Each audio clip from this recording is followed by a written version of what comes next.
There's a right way and a wrong way to exercise the pelvic floor. Stay tuned because in this episode, I am gonna show you which is which so you know what you're doing. I'm Candia Raquel. I am a Mexican sensualist, scientist, and artist, and you are at the Sensual Sessions Podcast, the place to explore sensing pleasure through your senses, to move in a way that it's free from inhibition and full of self expression. And this episode is part of the Pelvic Floor Sensuality series as a propedeutic for my coming 4 week online bestseller pelvic floor awakening course of somatic movement to overcome bladder leaking and improve intimate sensitivity so you bloom from within. And by the end, I am gonna share with you the link to jump into the 5 day pelvic floor challenge for free, 100%. So, what are you doing? Are you doing the right thing or the wrong thing? Well, as all with everything, it depends, it's nuanced, but the thing is the concept per se. When we think of exercising, we think of something disciplined, methodical, and routinary, which is important and necessary to develop skill, and strength or flexibility or whatever you want to achieve in your body or specifically in the pelvic floor. But the problem is that oftentimes this approach bypasses the fact that the pelvic floor works and should work most of the time on autopilot, meaning run by our unconscious mind or technically our autonomic nervous system. So uh, I had a very dear student of mine, Teresa, that she's a control freak. She's highly successful entrepreneur, has multi-million businesses, and she's using her hand weights to work on her biceps as she watches Netflix because she doesn't want to waste time and she wants to optimize every second of her life.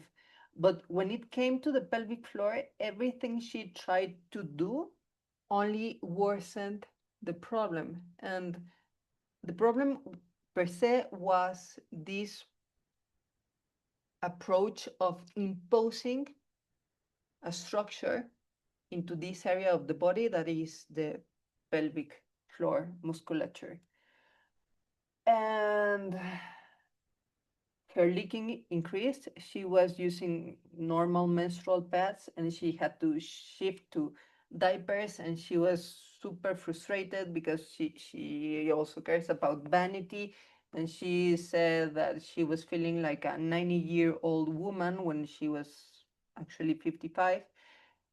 And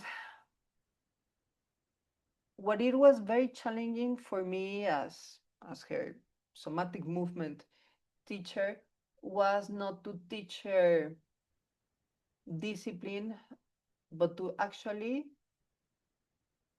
teach her almost quite the opposite, to teach her how to trust her body. Her strong will was getting in the way of her natural physiology. So, yes, we need to get a little bit technical about this. So,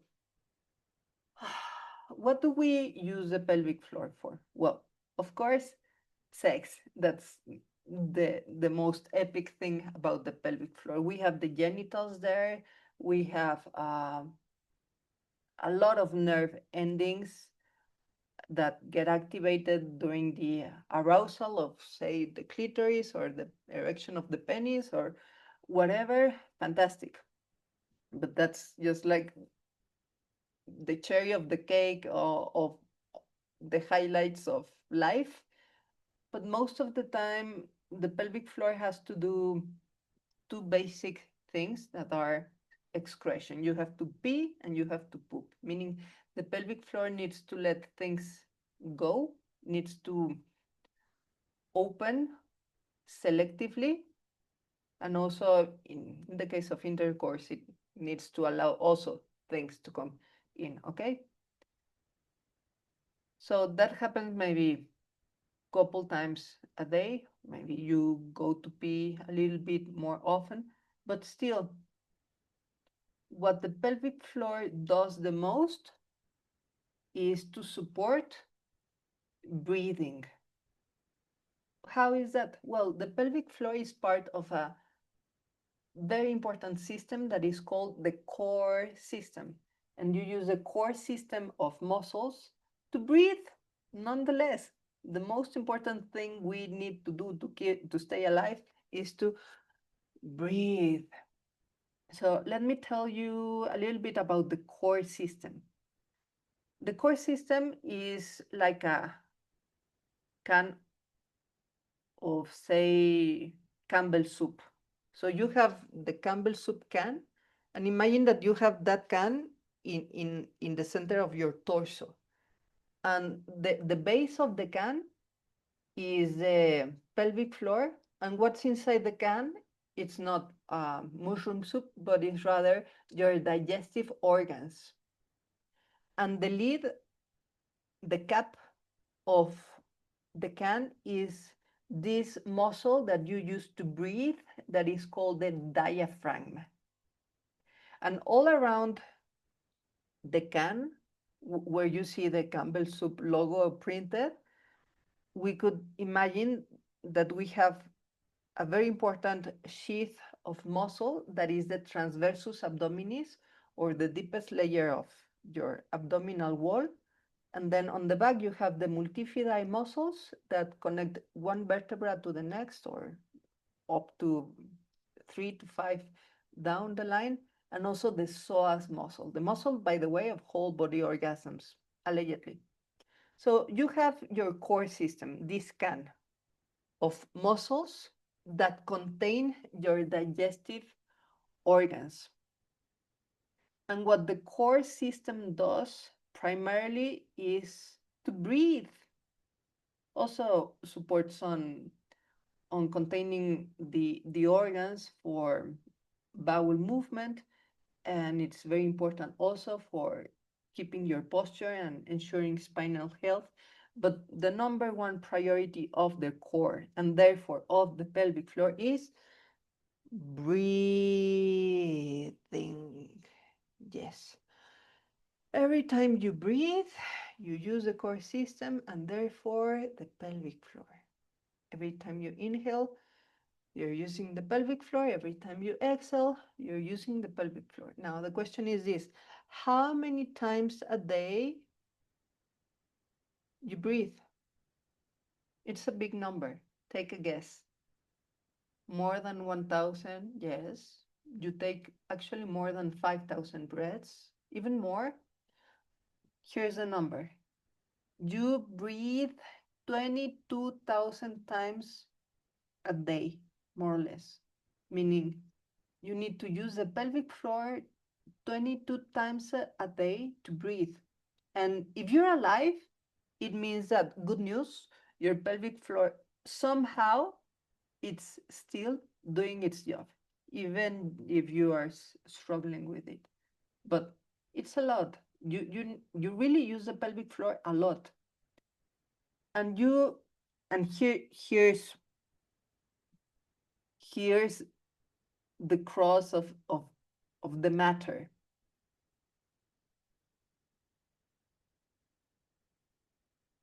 You cannot be aware of each and every one of the 2,000 breaths that you take a day.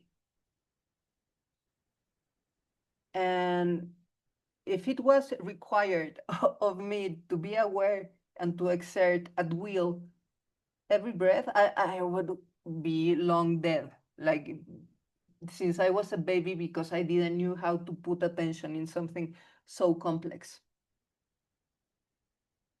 So we need our breath to run on autopilot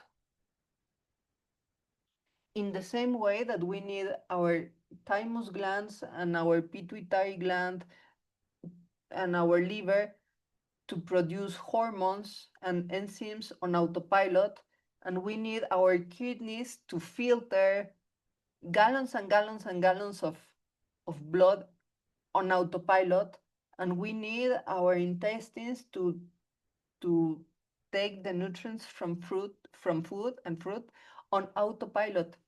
Because you see, all of these things that we do in order to stay alive are way too complex for us to be in charge of them consciously. Like, I mean, I don't have the slightest idea of how to produce a nail of my fingertips on command. Like, if, or if I wanted to grow my hair, like, yeah, I'm gonna produce hair molecules right now at will. I cannot, and thank God, it's impossible. So, luckily, we have the autonomous nervous system in charge of all of that. Fortunately, we have an unconscious mind that keeps us alive unconsciously. And the thing is that if we are not careful and we consciously mess with our unconscious functions, we run the risk of disrupting them. For example, breathing. Breathing is something that we do mostly unconsciously, autonomously, on autopilot, but that we can also do consciously. Like I can inhale in 2 counts and exhale in 2 counts and hold my breath and whatever.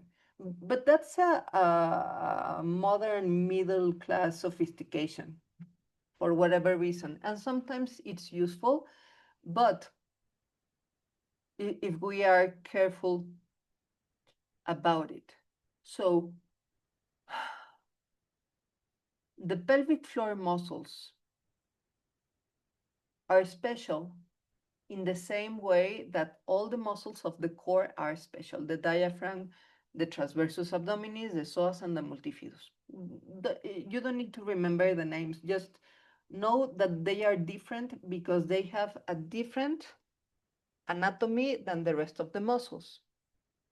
They have a kind of anatomical fibers that are more about stability, they are stabilizers, and that its role is more to in regards to this autonomous autopilot function of working non-stop with a little intensity but non-stop.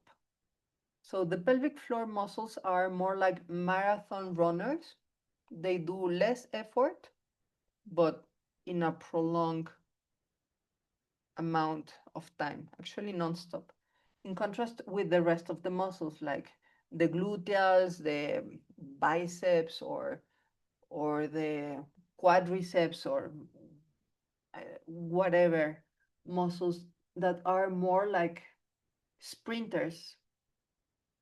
They are more voluntary muscles. Those are muscles that respond more on your command.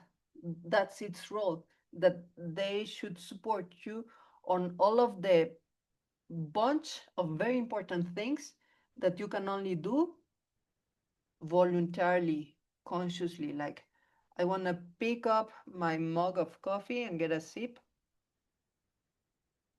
voluntarily, and I used my voluntarily muscles to do that, like my biceps and whatever.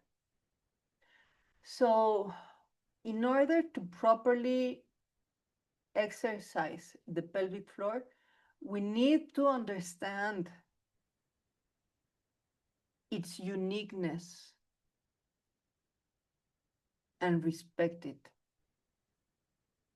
So, if you want to strengthen or become more supple in a voluntarily muscle, then you know that you need to train it willfully, consciously, on your command.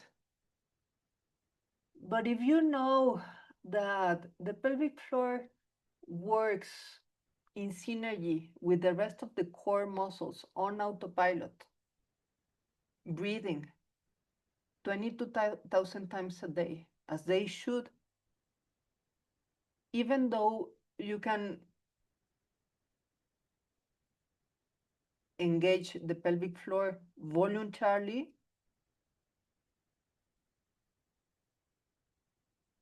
you already know that you will support your pelvic floor the most if if you work with it in a way that is more aligned with its nature, with its unconscious nature. And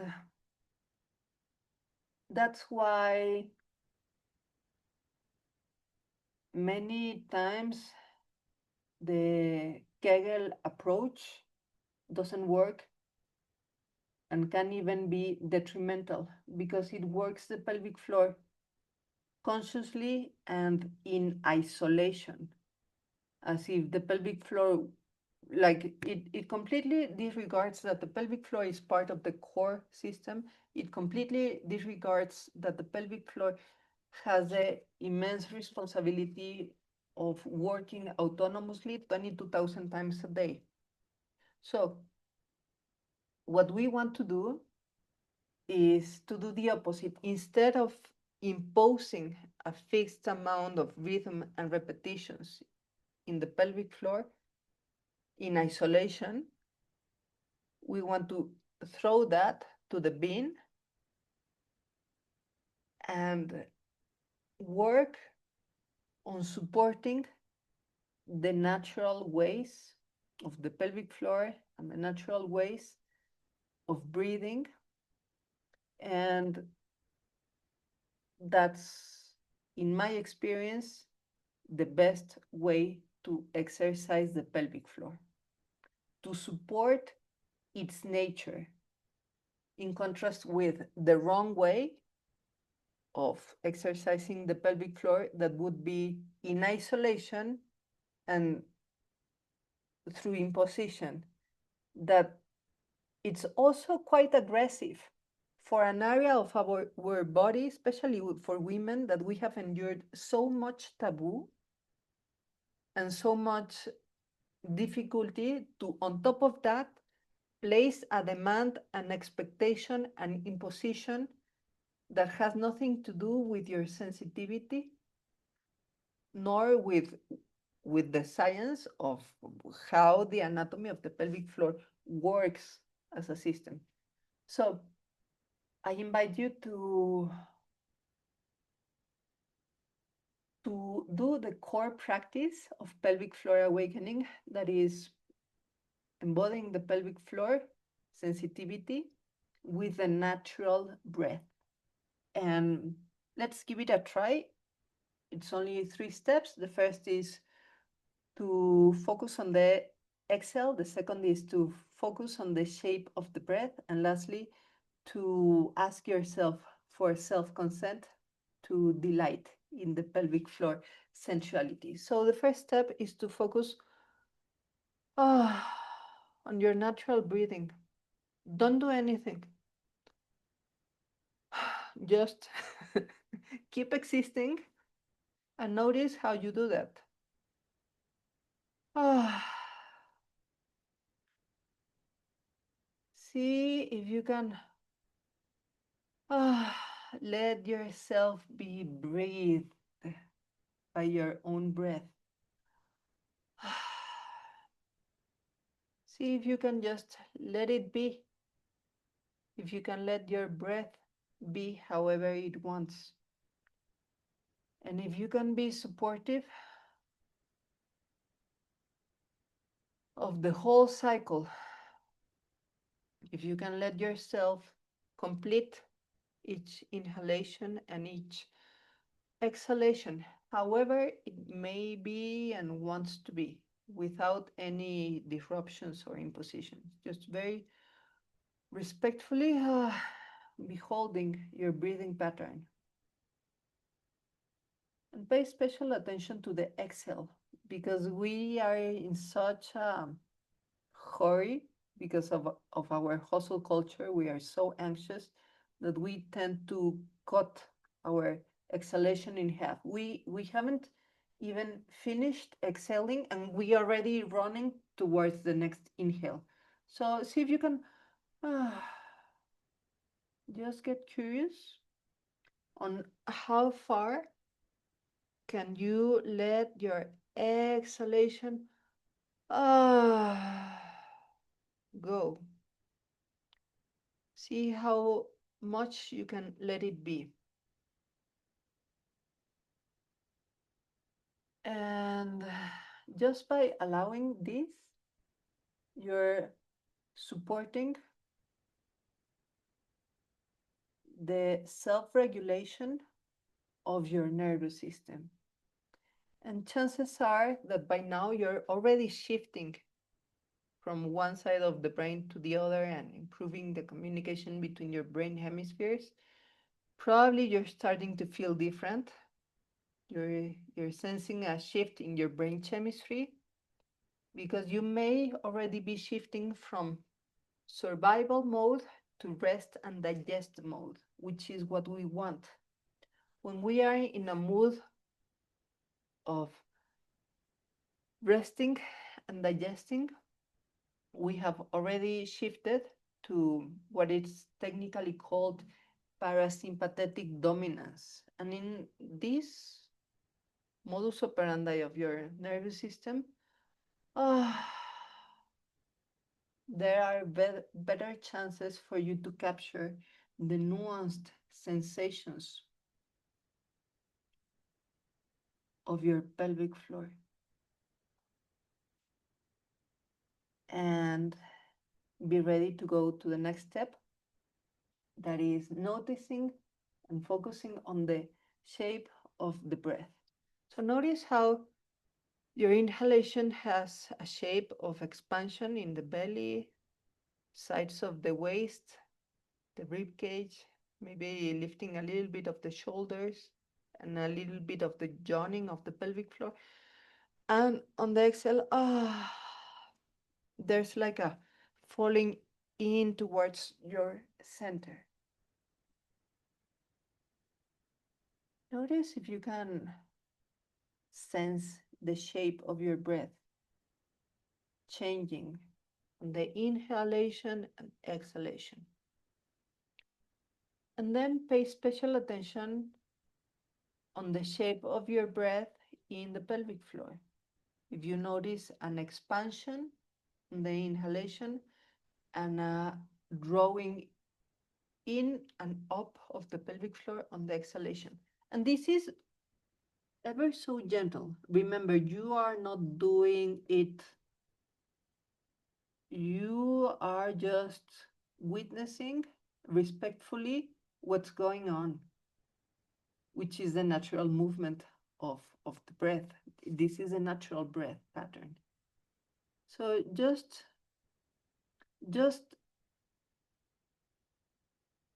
be on the watch for any nuanced sensation of the pelvic floor to arise to your sensation. And you're looking for something very gentle, nuanced, and small. It's a movement that is a minute range. It's about 2 millimeters. how much the pelvic floor contracts. It's a minute contraction. It's almost as the size of the opening and closing of a little flower. When they wake up, the flowers open, and in the night they close a little bit. That nuanced is your pelvic floor. Look for something as nuanced as the softness of a petal,